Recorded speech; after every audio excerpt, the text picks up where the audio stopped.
up to it is going to be pretty good as well. Yeah, I needed this on this slow Sunday morning for me. High pressure is right on top of us. And what does that mean for us? Well, we've got clear conditions. You can see pretty much all across most of the eastern half of the United States, except the eastern seaboard dealing with some rain. It's nice and dry. But where this high pressure is placed is why we're seeing cooler northwesterly winds. It's starting to push in the cooler air from Canada, as well as the larger scale air mass that has moved over us, has caused us to be slightly cooler, at least for the first half of the weekend.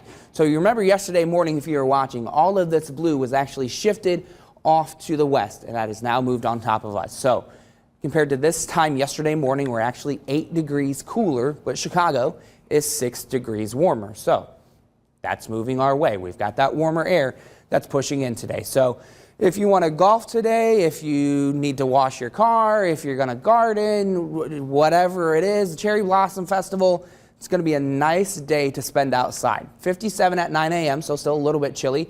But at the noon hour, we're already at the 70-degree mark, and we'll climb up into the mid-70s for the high today in the afternoon. Might see a little bit of cloud cover at that time, but honestly, not going to be a big concern.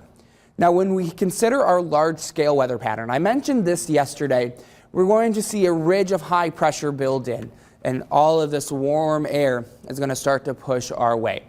But a feature that we're watching for later in the week is actually this sort of, I'm going to call it a blob, this area of green and blue, an area of low pressure in the upper atmosphere that's going to drop to the south. As it does, it's going to kind of sandwich us in between the warm air and the cold air. So we won't be hanging on to the well above average temperatures for long. It'll be pretty brief, but still, even so, you can see the focus of the cooler air is still off to the east of us. So we're talking maybe slightly cooler than average to average temperatures to end the week. So here's what future track temperatures look like as we get into the week. High temperatures for today, mid-70s.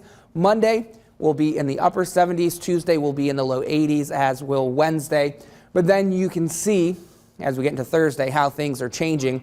Thursday afternoon temperatures, upper 60s, low 70s is what I'm anticipating, thanks to that area of low pressure in the upper levels of the atmosphere, like I mentioned, just sandwiching us in between the warm and the cold air.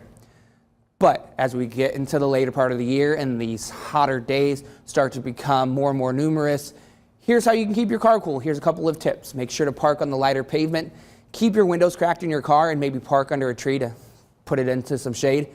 And unfortunately, I have to break out this graphic as well, just as a reminder for some people. I know a lot of you don't need a reminder, but just keep in mind, don't leave kids or pets in the car, especially for this time of year, because even when highs are only 75 degrees, like we'll see today, inside the car after 10 minutes, it'll be 94 degrees. So just a reminder, take a look in the back seat before you get out of the car if you brought your kids along for your trip or your pets as well. First alert extended forecast shows high temperatures in the low 80s on Tuesday and Wednesday, but then here's the return of the 70s for Thursday and Friday. But you see, for the most part, not a drop in rain in the 7-day forecast. Yeah, and looking at that too, you know, some people might be concerned because I know yesterday you had pointed out some areas do need the rain, Caleb. Yeah, we've got the concern for flash drought conditions just because we're going to be so dry and so warm and it's all happening so quickly. So it's not necessarily all good news, but for those of you that maybe don't have garden impacts or agricultural impacts, This is a nice forecast. And I will say, you know, getting out in the sun, it'll be pretty nice too. Caleb, we appreciate it. Thank you so much.